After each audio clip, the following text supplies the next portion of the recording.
Hey, I'm Carol. James walks into the room, all easy charm and quiet confidence. His smile tugs at the corners of his mouth, the kind of smile that still softens me, even after 8 years together. You're really packing that many shoes, he asks, glancing at the open suitcase on our bed. I smirk. You married me, remember? You knew what you were signing up for. He laughs, a low rumble that echoes in our small bedroom. I watch him for a moment as he leans against the doorframe, his arms crossed. James has this way of being completely at ease, like the world bends to meet him halfway. His dark hair, the kind that always seems slightly tousled no matter how much he tries to fix it, and those sharp blue eyes give him an effortless sort of charisma. We met when we were kids, awkward, gangly versions of ourselves, fumbling through high school hallways. James was the boy who always had a sarcastic remark but never used it to hurt. I was the quiet girl who studied people more than books. It didn't matter that we grew up on the same street, went to the same school, or spent every summer at the same local pool. We didn't really notice each other until senior year. A group project, one coffee after school, and suddenly, the boy next door wasn't just a neighbor.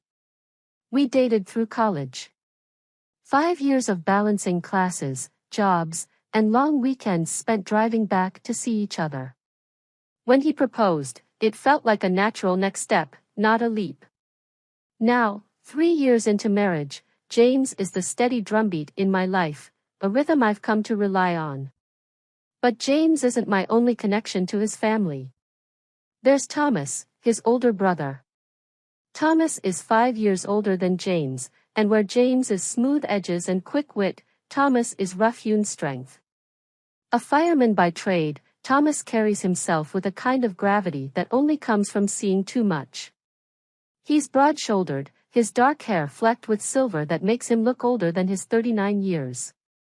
I met Thomas around the same time James and I started dating seriously. At first, he intimidated me. He had this way of studying people, like he could see past their words to the truth beneath.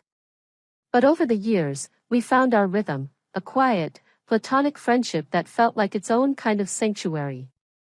Thomas is married to Rachel, a sharp-tongued, warm-hearted whirlwind of a woman who works in real estate. Together, they have Emma, their 5-year-old daughter. Emma's the kind of kid who talks a mile a minute, her curls bouncing as she skips between rooms during family gatherings. She adores James, calling him Uncle Jimmy, in a way that melts his resolve to not give her endless sweets. Family gatherings with the Tanners are lively. James's parents, Richard and Linda, host most of them, their house perpetually smelling of roast chicken and freshly baked pies. The dining table is long and loud, filled with stories of James and Thomas's childhood adventures, the ones that usually involve scraped knees or broken windows. I fit into their dynamic like a missing puzzle piece, comfortable but never complacent. Thomas and I talk the most during these gatherings. Not intentionally, it just happens. While James is the life of the party, I tend to hang back, and Thomas does the same. We've shared countless conversations about books, movies, and his work. His stories about the firehouse are both harrowing and oddly grounding, a reminder that life is both fragile and resilient. Despite our easy friendship, there's always been an unspoken line we never cross. I've always been Carol, James's wife, to Thomas, and he's always been James's brother to me. But there's comfort in the simplicity of it, a kind of safety in the boundaries we've never tested. As I finish packing, James comes over and wraps his arms around me from behind. His chin rests on my shoulder, his breath warm against my neck. Ready for another weekend with the family? He asks. Always, I reply, leaning into him. And I mean it. The Tanners may be loud, messy, and occasionally overwhelming, but they're home. For better or worse, they're the threads that have woven themselves into the fabric of my life. And as I zip up the suitcase, I can't help but wonder what this weekend will bring. Rachel left in a whirlwind, the way she did most things. The job offer came out of nowhere, a lucrative opportunity on the West Coast that she didn't want to pass up. When she announced it at dinner one night, Thomas's jaw tightened, his fork freezing midway to his mouth. He didn't argue, at least not in front of us, but the tension between them was a sharp edge no one dared to acknowledge. By the time she left for San Francisco a month later, the writing on the wall had turned bold. A trial separation, Rachel called it, though no one believed the trial part. Thomas didn't say much. He never does. But I saw the strain in his posture, the way his shoulders hunched slightly when he thought no one was watching. Divorce proceedings began a few weeks after she moved, though Thomas avoided the subject like a fire too far gone to save. Rachel's departure meant Thomas had Emma full-time. For a while, it felt like he was handling it, late nights, early mornings, and an ever-present exhaustion that he tried to hide under a stoic facade. But the cracks started showing. His job at the fire station didn't let up. If anything, the hospital demands increased, with overlapping shifts and mandatory overtime after a wave of staff shortages. That's where I came in. Working remotely as a marketing consultant has its perks, flexibility, no long commutes, and the ability to adjust my hours as needed. James suggested I help out, just temporarily, he'd said, until Thomas found a better rhythm. I agreed without hesitation. Emma had always been a bright spot in family gatherings, and I couldn't stand the thought of her feeling uprooted in all this chaos. Childcare handoffs became part of the routine. Thomas would pull into the driveway, stepping out of his truck with a tired but grateful smile. "Thanks, Carol," he'd say every time, his voice rough around the edges, like gravel rolling downhill. "No problem," I'd reply, usually holding Emma's backpack or an empty lunchbox she'd forgotten to unpack. She'd barrel past him with a shout of "Daddy," and throw her arms around his legs.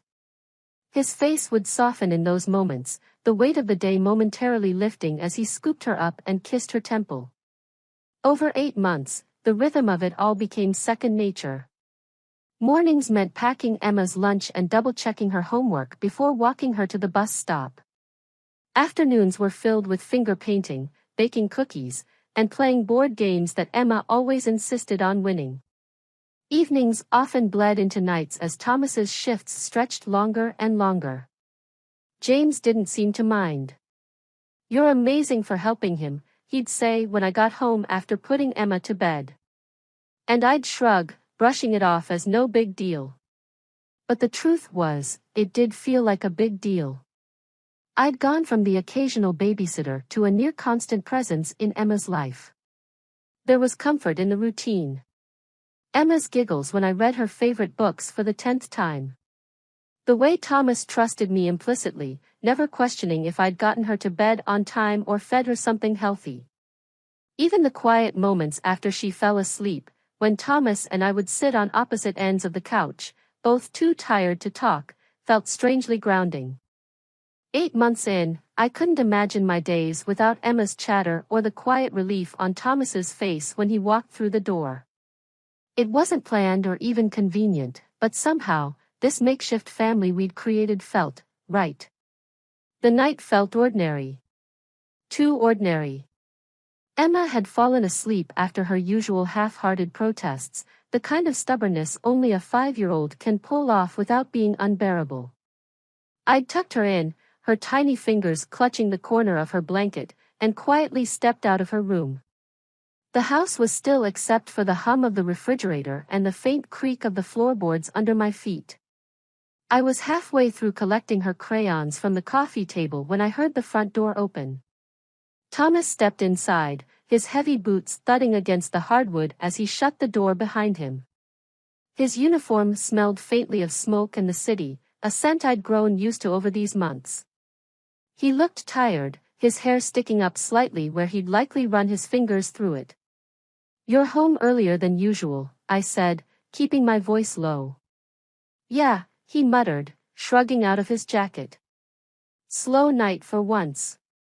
I expected him to follow the usual pattern, thank me for watching Emma, say goodnight, and shuffle off to bed. Instead, he stood in the living room, his hands shoved deep into his pockets, his gaze fixed on me. "Can we talk for a minute?" he asked. I straightened, holding a fistful of crayons. "Sure. What's up?" He gestured toward the couch.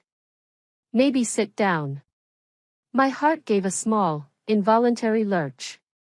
There was something in his tone, something weighted. I set the crayons on the table and sat on the edge of the couch, my knees pressed together. Thomas didn't sit. He paced instead, his hands moving as if he needed them to guide his words. I've been meaning to say this for a while, but it's not exactly easy to bring up. I blinked at him, my stomach tightening. "Okay." He stopped and turned to face me, his shoulders squaring as if he'd made up his mind. "Carol, I think I owe you the truth about everything." The room seemed to contract around me. "What do you mean?" He exhaled slowly, running a hand through his hair. "About Rachel. The divorce." I didn't speak, waiting for him to continue. "It wasn't just the job or the distance," he said, his voice low. "Things were falling apart long before that. And part of it was because of how I felt about you." The words landed like a punch. My pulse roared in my ears as the meaning of his confession unraveled. "What?" I whispered, barely able to get the word out. He moved closer, sitting on the armrest of the chair across from me. "I'm not saying this to make things awkward or to put you in a bad spot. I couldn't keep pretending it wasn't there. I've had feelings for you for years, Carol. Long before Rachel left. I tried to bury it, to ignore it, but it didn't go away." The silence that followed felt deafening. I stared at him, my mind spinning. This was Thomas. James's brother. The man I'd trusted implicitly. The man I'd shared countless conversations with, always within the safe boundaries of our friendship. The man whose daughter I'd been caring for almost daily. "This can't be real," I said, my voice trembling. "Thomas, this has never," I couldn't even finish the sentence. "I know," he said quickly. "And I swear I've never acted on it, not even once. But the truth is, it was part of what pushed Rachel and me further apart. She sensed it, even if I never admitted it to myself." I stood abruptly, unable to sit still any longer. My hands shook as I pressed them to my temples. This is insane. You're telling me your marriage ended because of me?" "It wasn't your fault," he said firmly. "It was my feelings, my failure to handle them. You didn't do anything wrong." "I don't even know what to say," I admitted, stepping away from him. "I mean, you're James's brother. This is complicated," he finished, standing as well. "I get it, Carol. I know how this sounds, and I hate that I'm putting you in this position. But I couldn't keep it to myself anymore." I shook my head, my chest tight with confusion and disbelief. "I need to go. Carol." "No," my voice was firmer this time. "I can't do this." I grabbed my coat and bag without another word, slipping out the door before he could say anything else. The cool night air hit my face like a slap, but it did little to calm the storm raging inside me. As I walked to my car, the weight of Thomas's confession pressed down on me, suffocating and inescapable. The lines between us had blurred without me even realizing it, and now, everything felt different. Wrong. I couldn't even untangle my own feelings: shock, betrayal, confusion, guilt, each one vying for space in my mind. I drove home in silence, my hands gripping the wheel. The world outside felt too quiet, too still, a stark contrast to the chaos inside me. The morning after Thomas's confession, I woke up with a dull heaviness in my chest. I couldn't face him, not yet. I texted, I'm slammed with work today. Can you manage, Emma? His reply came quickly, of course. Let me know if you need anything. I spent the day buried in my laptop, hoping to lose myself in campaign plans and deadlines. But no amount of busy work could drown out his voice from the night before. His words replayed on a loop, colliding with my own confused thoughts. By the second day, I'd crafted another excuse. Deadlines are crazy this week, I wrote when he asked if I could help with Emma's school drop-off. It wasn't a lie, I had work to do, but it wasn't the truth either. Guilt started creeping in, sharp and persistent. Avoiding Thomas was one thing. Avoiding Emma? That was harder.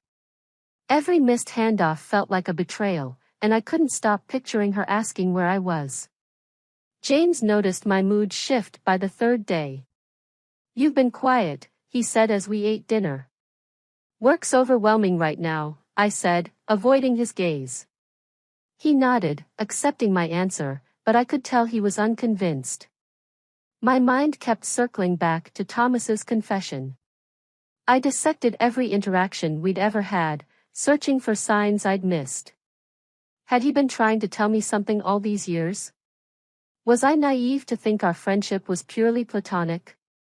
One memory kept surfacing, Rachel. Her occasional sharpness toward me suddenly felt loaded with meaning. Now, I wondered if she'd seen something I hadn't. The idea that Rachel might have known twisted the guilt tighter. Was I part of the reason their marriage fell apart? I hadn't done anything wrong, but the thought lingered, eating away at me. By the end of the week, my nerves were raw.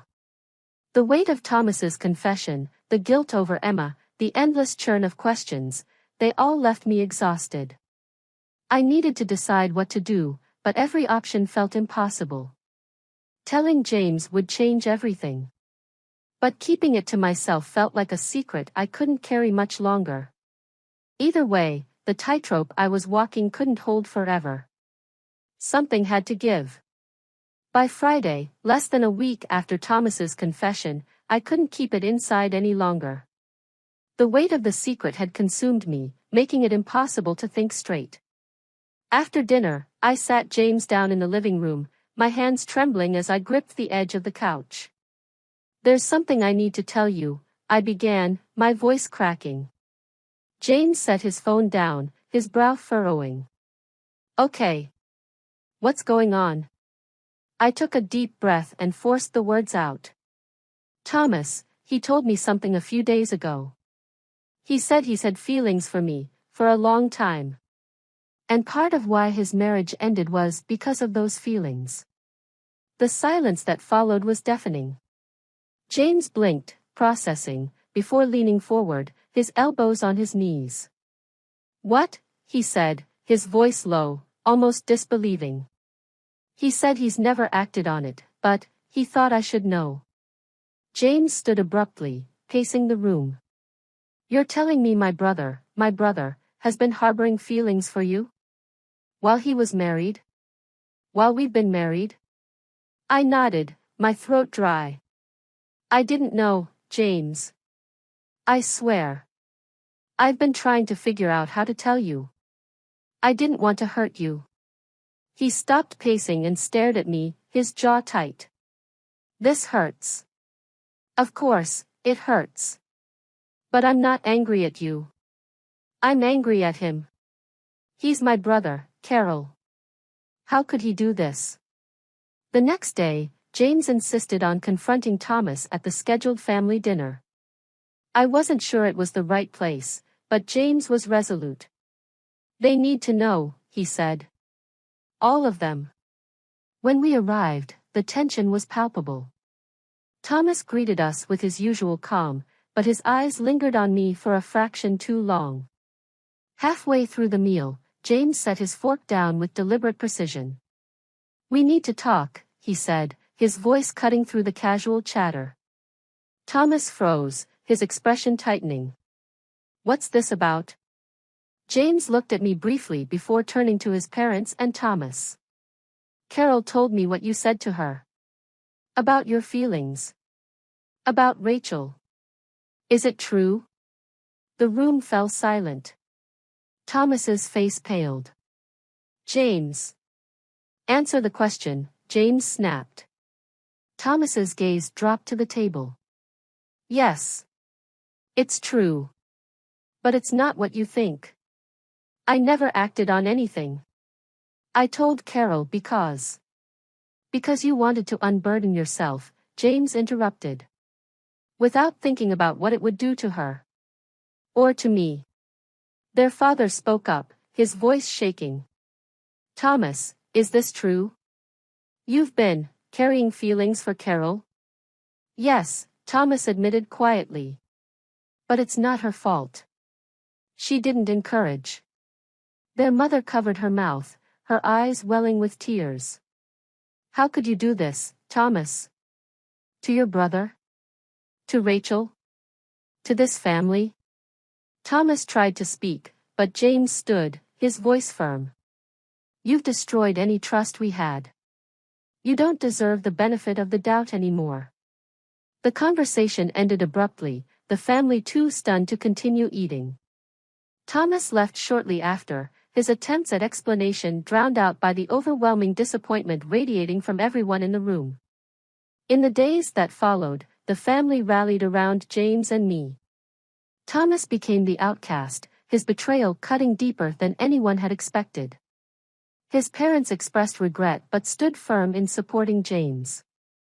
Emma's custody arrangements shifted, with Rachel gaining more time. Thomas's actions had shaken the trust everyone had in him, even as a father. By the end of the week, James and I sat together in our living room, exhausted but united. We'll get through this, he said, taking my hand. It's just going to take time. I nodded, leaning into him.